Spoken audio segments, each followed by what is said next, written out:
Hello doctors. तो आज हम पैथोलॉजी की एक न्यू यूनिट स्टार्ट करेंगे, दैट इज हीमोडायनामिक डिसऑर्डर। इस पूरे लेक्चर के दौरान अगर आपको कहीं कोई डाउट आता है तो आप कमेंट सेक्शन में ड्रॉप कीजिएगा। हम कोशिश करेंगे कि हम आपकी ज़्यादा से ज़्यादा डाउट सॉल्व कर सकें। चलिए स्टार्ट करते हैं आज का अपना topic, that is haemodynamic disorders. तो सबसे पहले हम जानेंगे कि हीमोडायनामिक डिसऑर्डर क्या होते हैं। तो मतलब जानने के लिए हम इस वर्ड से ही स्टार्ट करेंगे। आपको पता है ये जो वर्ड है हीमोडायनामिक, इसमें दो वर्ड्स होते हैं, एक होता है हीमो और एक होता है डायनेमिक। हीमो का मतलब होता है ब्लड एंड डायनेमिक मतलब समथिंग इन मोशन और समथिंग इन फ्लो। तो यहाँ कहने का मतलब है कि जो ब्लड होता है जब ये हमारी बॉडी के अंदर फ्लो करता है, ब्लड जब हमारी बॉडी के अंदर फ्लो करता है तो इस फ्लो के दौरान अगर कोई एबनॉर्मेलिटी आती है, क्या आती है, कोई एबनॉर्मेलिटी आती है, कोई डिसऑर्डर आता है, तो हम उसको हीमोडायनामिक डिसऑर्डर बोलते हैं। सिंपली कहें तो जब ब्लड हमारी बॉडी के अंदर फ्लो करता है तो इस फ्लो के ड्यूरेशन में या इस फ्लो से रिलेटेड अगर कोई एबनॉर्मेलिटी आती है या कोई डिसऑर्डर आता है तो उसको हम क्या बोलते हैं, हीमोडायनामिक डिसऑर्डर बोलते हैं। इस बात को ऐसे समझिए, आप जानते हैं कि आपकी बॉडी में एक पंपिंग सेंटर होता है, ब्लड का एक पंपिंग सेंटर होता है जिसको हम बोलते हैं हार्ट। तो सपोज करिए ये क्या है, हार्ट है, ठीक है। और हार्ट में आप जानते हैं कि 4 चैम्बर होते हैं, क्या होते हैं, 4 चैम्बर होते हैं। इसको हम बोलते हैं राइट ऑरिकल, इसको हम बोलते हैं लेफ्ट ऑरिकल, इसको हम बोलते हैं राइट वेंट्रिकल और इसको हम बोलते हैं लेफ्ट वेंट्रिकल। अब ये जानते हैं कि लेफ्ट वेंट्रिकल से ब्लड को पंप किया जाता है और ये ब्लड पंप होकर फिर कहाँ जाता है, हमारे डिफरेंट डिफरेंट बॉडी पार्ट्स में जाता है। और इसको ले जाने वाला जो पाइप है उसको हम बोलते हैं आर्टरीज, क्या बोलते हैं, आर्टरी। तो आर्टरी के थ्रू जो ब्लड हार्ट से पंप किया जाता है वो डिफरेंट डिफरेंट बॉडी ऑर्गन्स पे जाता है और बॉडी ऑर्गन्स से फिर ये ब्लड वापस कहाँ आ जाता है, राइट ऑरिकल में आ जाता है with the help of veins. तो अगर आप ब्लड का फ्लो देखें तो ब्लड हार्ट से फ्लो करता है आर्टरीज में और आर्टरीज से फ्लो होकर बॉडी पार्ट्स तक पहुंचता है और फिर वापस आ जाता है राइट ऑरिकल में, किसके थ्रू, वेन्स के थ्रू। तो जब ये ब्लड फ्लो होता है from left ventricle to artery to body parts and from body parts to right auricle with the help of veins, तो जब ये ब्लड फ्लो हो रहा है हमारी बॉडी में इस तरीके से, तो इस फ्लो के दौरान बहुत सारी एबनॉर्मलिटीज आ सकती हैं। जैसे कि ये जो ब्लड फ्लो हो रहा है इसका प्रेशर ज्यादा हो, ये बहुत तेजी से फ्लो करे, बहुत तेजी से फ्लो करे, और साथ साथ ये क्या करे, ये जिन वॉल्स के थ्रू, जिन वॉल्स के अंदर ये फ्लो हो रहा है, यानी मान लीजिए यहाँ पे आर्टरी के अंदर फ्लो हो रहा है, तो जो आर्टरी की वॉल्स होंगी उन वॉल्स पे बहुत ज्यादा प्रेशर लगाए, ऐसा हो सकता है ये बहुत तेजी से फ्लो करे, बहुत हाई स्पीड में फ्लो करे, और साथ ही साथ जिन पाइप्स के अंदर ये फ्लो कर रहा है उन पाइप की वॉल्स पे बहुत ज्यादा हैवी प्रेशर लगाए, यानी हाई ब्लड प्रेशर। ये एक एब्नॉर्मलिटी है। या फिर ऐसा हो सकता है कि ये जो ब्लड फ्लो करे किसी भी पाइप के अंदर तो बहुत स्लोली फ्लो करे, और वॉल्स पे उस ब्लड वेजल की वॉल पे बहुत कम प्रेशर लगाए, जिसको हम लो ब्लड प्रेशर बोल सकते हैं, ठीक है। इसके साथ साथ और भी बहुत सारी एब्नॉर्मलिटी हो सकती है, जैसे कि मान लीजिए ये जब ब्लड किसी भी ब्लड वेजल के अंदर फ्लो करता है तो उस ब्लड वेजल के अंदर ही क्लॉट होना स्टार्ट कर दे। मान लीजिए अंदर ही अंदर ब्लड क्लॉटिंग हो रही है, यानी ब्लड वेजल्स के अंदर ही क्लॉट होना स्टार्ट हो जाए, ये भी एक एब्नॉर्मलिटी है। या फिर ऐसा भी हो सकता है कि मान लीजिए ये ब्लड फ्लो कर रहा था किसी पाइपलाइन में और यहां पे कोई ऑब्स्ट्रक्शन आ गया, क्या आ गया, कोई ऑब्स्ट्रक्शन आ गया, जिसकी वजह से जो ब्लड है वो आगे की तरफ फ्लो ही नहीं कर पा रहा। तो इस तरीके की बहुत सारी एब्नॉर्मलिटी, बहुत सारे डिसऑर्डर होते हैं जब ब्लड हमारी बॉडी के अंदर ब्लड वेजल्स में फ्लो करता है। तो इन सारे डिसऑर्डर को, इन सारी एब्नॉर्मलिटी को हम हीमोडायनामिक डिसऑर्डर बोलते हैं, जिनको हम डिटेल में डिस्कस करेंगे। अब हीमोडायनामिक डिसऑर्डर के क्या कॉज होते हैं, तो इसके बहुत सारे कॉज होते हैं। या तो ब्लड प्रेशर में चेंज आए तो ये डिसीजेस होती हैं। अब ब्लड प्रेशर में चेंज कब आएगा, मान लीजिए आपका जो हार्ट है वो स्ट्रांगली पंप कर रहा है ब्लड को, तो ये जो हीमोडायनामिक डिसऑर्डर होते हैं, एब्नॉर्मलिटी होती हैं, ये हाई ब्लड प्रेशर की वजह से होती हैं, हो सकती हैं कि ब्लड प्रेशर हाई था उसकी वजह से एब्नॉर्मलिटी हुई, या फिर ब्लड के वॉल्यूम में चेंज आ गया, अमाउंट ऑफ ब्लड, मान लीजिए एनीमिया हो गया या कोई भी एक्सीडेंट हो गया जिसकी वजह से आपकी बॉडी के अंदर जो ब्लड का अमाउंट था वो कम हो गया। अब ब्लड के अंदर ब्लड का अमाउंट कम हो गया तो ब्लड की फ्लो होने में क्या हो रही है, प्रॉब्लम्स हो रही है, ब्लड प्रॉपर्ली ऑर्गन्स तक पहुंच नहीं पा रहा है, तो ऑर्गन्स को भी प्रॉब्लम हो रही है। तो ब्लड फ्लोस और ब्लड फ्लोस के रिलेटेड जितने भी डिसऑर्डर होते हैं उन सबको हम हीमोडायनामिक डिसऑर्डर में डिस्कस करते हैं। या फिर ऐसा हो सकता है कि जो आपकी जो ब्लड वेजल्स हैं उनकी इंटीग्रिटी चेंज हो जाए, यानी ब्लड वेजल्स ऐसा हो सकता है कि डायलेट कर जाएं। अब ब्लड वेजल्स डायलेट कर जाएंगी तो कोई पाइप छोटा था और वो मोटा हो जाएगा, तो अमाउंट ऑफ ब्लड तो ज्यादा फ्लो करेगा उसके अंदर से, लेकिन स्पीड कम हो जाएगी। या ऐसा भी हो सकता है कि ब्लड वेजल्स कॉन्स्ट्रिक्ट हो जाए, तो उसमें क्या होगा कि अमाउंट ऑफ ब्लड तो कम फ्लो होगा लेकिन बहुत तेज स्पीड से होगा। तो ब्लड वेजल्स की इंटीग्रिटी चेंज होने की वजह से भी ब्लड की फ्लो में चेंज आते हैं। ऐसा भी हो सकता है कभी कभी ब्लड वेजल्स रप्चर कर जाती हैं, तो सारा का सारा ब्लड उस पाथवे को लूज करके बाहर निकल जाएगा स्पेस में। तो change in the integrity of blood vessels से भी हीमोडायनामिक डिसऑर्डर होते हैं। कुछ हीमोडायनामिक डिसऑर्डर के बारे में हम डिस्कस कर लेते हैं। सबसे पहले हम बात करेंगे हाइपरटेंशन के बारे में, high pressure, high blood pressure. Hypertension मतलब हाई ब्लड प्रेशर। तो मान लीजिए आपका जो हार्ट है वो ब्लड को बहुत स्ट्रांगली पंप कर रहा है, जिसकी वजह से ब्लड बहुत हाई स्पीड से फ्लो कर रहा है ब्लड वेजल्स के अंदर। साथ ही साथ ये जो ब्लड है, ये ब्लड वेजल्स की जो वॉल्स हैं उन पे बहुत हैवी प्रेशर एक्सर्ट कर रहा है। तो इस तरह के डिसऑर्डर को हम बोलते हैं हाइपरटेंशन या हाई बीपी। अगर आर्टरीज में ये 140 से ज्यादा है और मान लीजिए वेन्स में ये 90 से ज्यादा है तो हम इसको हाइपरटेंशन बोलते हैं, जो ब्लड प्रेशर का जो वैल्यू है। ठीक है, नेक्स्ट इज हाइपोटेंशन। हाइपोटेंशन क्या होता है?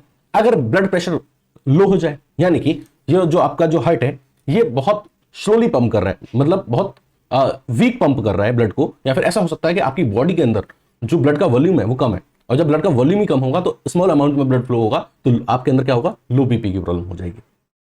तो पहला था हाइपरटेंशन जिसमें हाई बीपी की प्रॉब्लम रहती है, दूसरा हाइपोटेंशन जिसमें लो बीपी की प्रॉब्लम होती है, थर्ड इज थ्रोम्बोसिस। थ्रोम्बोसिस का मतलब क्या होता है कि जैसे कि मान लीजिए ब्लड आपकी ब्लड वेसल के अंदर फ्लो कर रहा है, और जब ये फ्लो कर रहा है तो अंदर ही अंदर ब्लड क्लॉट होने लग जाए। क्या होने लग जाए? ब्लड क्लॉट होने लग जाए। ब्लड वेजल्स के अंदर ही क्लॉट होना स्टार्ट हो जाए, इसको क्या बोलते हैं? थ्रोम्बोसिस। तो what is thrombosis? Formation of thrombus और blood clot with in the blood vessel. Blood vessels के अंदर ही ब्लड क्लॉट होना स्टार्ट हो जाए, थ्रोम्बोसिस। ये भी एक हीमोडायनामिक डिसऑर्डर है। Next is embolism.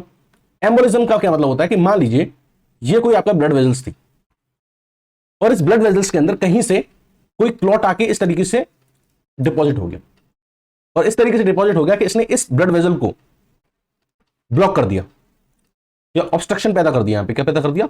ऑब्स्ट्रक्शन। ये कोई क्लॉट था, ये कहीं बना था, वहां से फ्लोट करके आया और इसने इस वाली आर्टरी के अंदर इस तरीके से क्या हो गया? अड़ गया, या इस तरीके से आके यहां पे डिपॉजिट हो गया। अब इसकी वजह से ये जब ब्लड क्लॉट यहां पे आके जम जाएगा, यहां पे आके ऑब्स्ट्रक्ट कर देगा इस ब्लड वेजल को, तो जो ब्लड की जो फ्लो होगी वो नहीं हो पाएगी।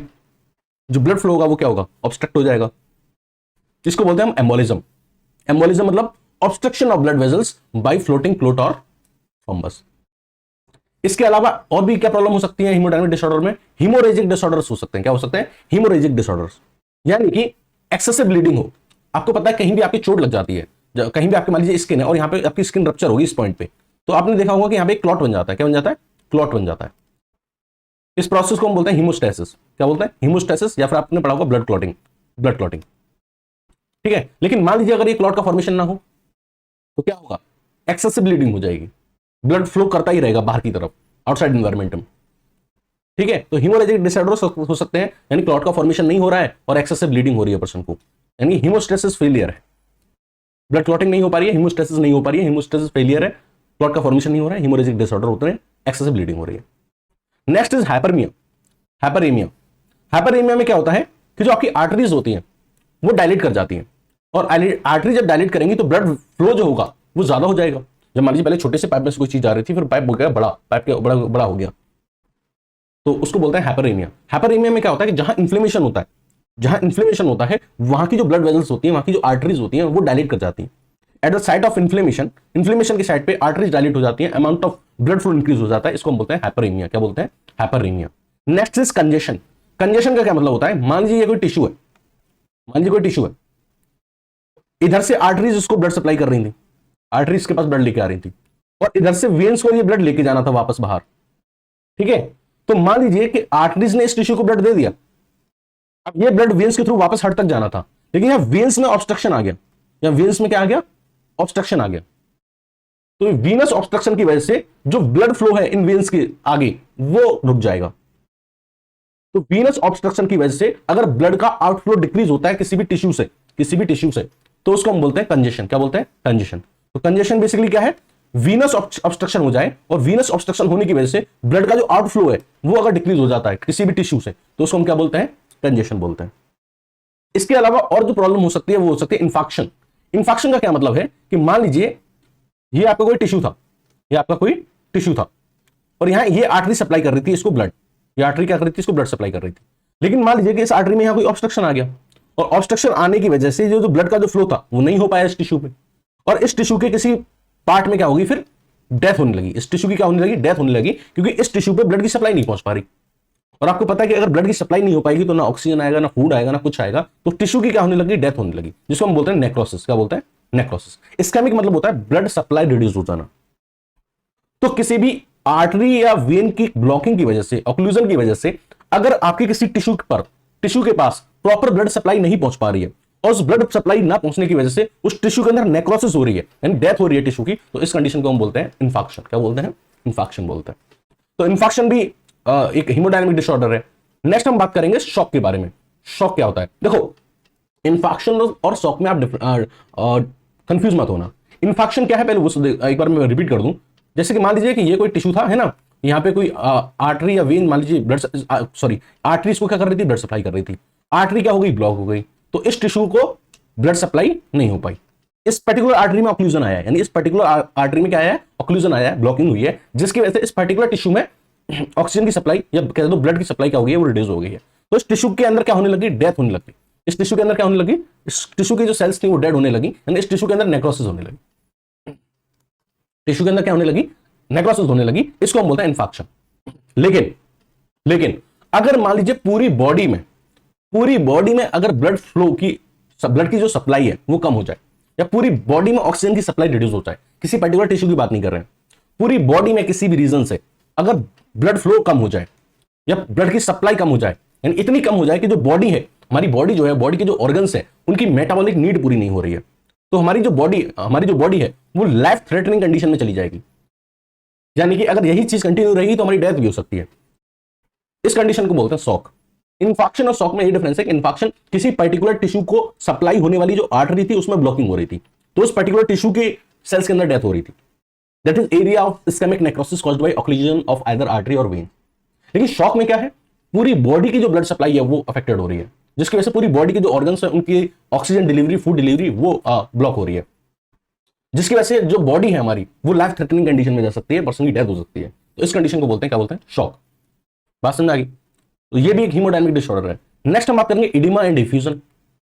इडिमा और इफ्यूजन क्या होता है वो समझिए। जैसे आप जानते हैं कि जो ब्लड है वो अपने साथ कैरी करके लाता है food, oxygen, water etcetera, salt etcetera, है ना, ये सारी चीजें अपने साथ कैरी करके लाता है। और ये क्या करता है, हमारे सारे बॉडी ऑर्गन्स को, सारे टिश्यूज को ये सारी चीजें प्रोवाइड कराता है। मैकेनिज्म क्या होता है कि जब ये ब्लड फ्लो करता है तो इसके रास्ते में ऑर्गन्स पड़ते हैं, ठीक है। ऑर्गन्स किससे मिलकर बने होते हैं, टिश्यू से, और टिश्यू किससे मिलकर बने होते हैं, सेल्स से। तो ये मान लीजिए बहुत सारी क्या है, सेल्स है, और इन सेल्स के बीच में बेसिकली प्रेजेंट होता है टिश्यू फ्लूइड। क्या प्रेजेंट होता है, टिश्यू फ्लूइड प्रेजेंट होता है यहाँ पे, टिश्यू फ्लूइड। ये क्या प्रेजेंट होता है, tissue fluid. This is tissue fluid. अब इस टिश्यू फ्लूइड के बीच में और जो आपकी ब्लड वेसल्स के अंदर ब्लड फ्लो हो रहा है, इनके बीच में एक्सचेंजिंग चलती है। क्या चलती है, एक्सचेंजिंग चलती है। फूड, ऑक्सीजन, वाटर, साल्ट, ये तो ये प्रोवाइड करा देता है इन सेल्स को, और यहां से कार्बन डाइऑक्साइड, वेस्ट वगैरह यहां से कैरी करके ले जाता है ब्लड। यही तो काम है ब्लड का, ट्रांसपोर्ट करना। लेकिन मान लीजिए इस ब्लड का जो प्लाज्मा वाला पार्ट है वो ज्यादा अमाउंट में अगर बाहर निकल आए, इस ब्लड का जो प्लाज्मा वाला पार्ट है वो ज्यादा अमाउंट में, एक नॉर्मल अमाउंट से ज्यादा अमाउंट में, एबनॉर्मल अमाउंट में निकल के बाहर आ जाए इस टिश्यू फ्लूइड में या इस टिश्यू के अंदर, और एक्यूमुलेट हो जाए इस इंटरस्टिशियल स्पेस में या फिर इंटरसेल्युलर स्पेस में, यानी इस ब्लड का जो प्लाज्मा वाला पार्ट है, ब्लड का जो वाटरी कंटेंट होता है उसको क्या बोलते हैं, प्लाज्मा बोलते हैं। ये प्लाज्मा इन ब्लड वेसल्स को छोड़ के बाहर आ जाए और किसी टिश्यू में डिपॉजिट हो जाए। टिश्यू के बीच में के सेल्स के, टिश्यू में जो सेल्स हैं उन सेल्स के बीच में जो स्पेस है उनमें अगर आके डिपॉजिट हो जाए, वहां जाके एक्यूमुलेट हो जाए, तो उसको हम बोलते हैं क्या, एडिमा कंडीशन। स्वेलिंग हो जाएगी उस टिश्यू के अंदर, क्योंकि जो ब्लड के अंदर प्लाज्मा वाला पार्ट था वो बाहर आ गया, टिश्यू में आ गया, और टिश्यू में जो सेल के बीच में जो स्पेस था उन स्पेस के बीच में जाके डिपॉजिट हो गया है, तो उस टिश्यू के अंदर, उस ऑर्गन के अंदर आपको स्वेलिंग देखने को मिलेगी, और उस स्वेलिंग को, सूजन को ही हम क्या बोलते हैं, एडिमा बोलते हैं। तो what is basically oedema, it is accumulation of fluid in the tissue. अगर यही एक्यूमुलेशन अगर बॉडी कैविटीज में होता है, बॉडी कैविटीज में होता है, तो हम इसको बोलते हैं इफ्यूजन। क्या बोलते हैं, इफ्यूजन। यही फ्लूइड अगर टिश्यू में एक्यूमुलेट होता है तो एडिमा बोलते हैं, लेकिन यही अगर बॉडी कैविटी में एक्यूमुलेट होता है उसको बोलते हैं इफ्यूजन। एग्जांपल दूं तो ये मान लीजिए आपके लंग्स हैं, क्या है, आपके लंग्स हैं। लंग्स की मान लीजिए आपको दो लेयर होती हैं, आप जानते हैं दो लेयर होती हैं, अंदर वाली होती है विसरल प्लूरा और बाहर वाली होती है पैराइटल प्लूरा। इन दोनों के बीच में जो कैविटी होती है इसको बोलते हैं प्लूरल कैविटी। क्या बोलते हैं, प्लूरल कैविटी। प्लूरल कैविटी क्या है, बॉडी कैविटी है। अब इस प्लूरल कैविटी के अंदर यहां पे अगर इस फ्लूइड का डिपोजिशन हो जाए, यहां पे इस फ्लूइड का डिपोजिशन हो जाए प्लूरल कैविटी में, तो इसको बोलेंगे प्लूरल इफ्यूजन। क्या बोलेंगे, प्लूरल इफ्यूजन। तो अगर टिश्यू फ्लूइड, अगर फ्लूइड सेल्स के बीच में जमा हो रहा है, सेल्स के बीच में जमा हो रहा है, एज अ टिश्यू फ्लूइड जमा हो रहा है, तो बोलेंगे इडिमा। और यही फ्लूइड अगर किसी बॉडी कैविटी में डिपोजिट हो रहा है, जैसे मैंने बताया प्लूरल कैविटी में, तो इसको बोलते हैं इफ्यूजन। तो ये मैंने बहुत सारे आपके साथ हीमोडायनामिक डिसऑर्डर डिस्कस किए, और मैंने आपके साथ हाइपरटेंशन डिस्कस किया, हाइपोटेंशन डिस्कस किया, thrombosis, embolism, haemorrhagic disorder, hyperaemia, congestion, infection और शॉक, इसके साथ हमने डिस्कस किया एडिमा एंड इफ्यूजन। तो ये मैंने आपको यहाँ इनके बारे में बेसिक इंट्रोडक्शन दिया है। मैं इनके बारे में आपको बहुत डिटेल में डिस्कस करूंगा, एक एक टॉपिक को उठा के। सबसे पहले जो हम डिटेल में डिस्कस करेंगे वो करेंगे हम oedema and effusion, then we will discuss about the hyperaemia and congestion, then we will go for the haemostasis and haemorrhagic disorder, then thrombosis, embolism and last infection and shock. इन सब के बारे में बहुत डिटेल में lecture में डालने वाला हूं, तो आप देखते रहिएगा। एट द लास्ट आपको एक चीज और बतानी है कि हमारे ऑल ओवर द वर्ल्ड में जो सबसे ज्यादा कॉमन कॉज होता है डेथ का जो मोस्ट कॉमन कॉज है ऑल ओवर द वर्ल्ड, वो है कार्डियोवास्कुलर डिसीजेस। सीवीएस डिसीजेस, यानी कार्डियोवास्कुलर सिस्टम से रिलेटेड हमारी ऑल ओवर द वर्ल्ड सबसे ज्यादा डेथ होती है। कार्डियोवास्कुलर सिस्टम में 3 चीजें आती हैं, एक आता है आपका हार्ट, एक आता है आपका ब्लड वेसल्स और तीसरा आता है ब्लड। इन तीनों पार्ट्स में अगर कहीं दिक्कत होती है तो उससे जो डेथ होती है उस डेथ का rate all over the world सबसे ज्यादा है। तो आप अपनी सीवीएस सिस्टम को सही रखिए और जिंदा रहिए ताकि आप मेरे वीडियो लेक्चर देखते रहें। Thank you and have a nice day.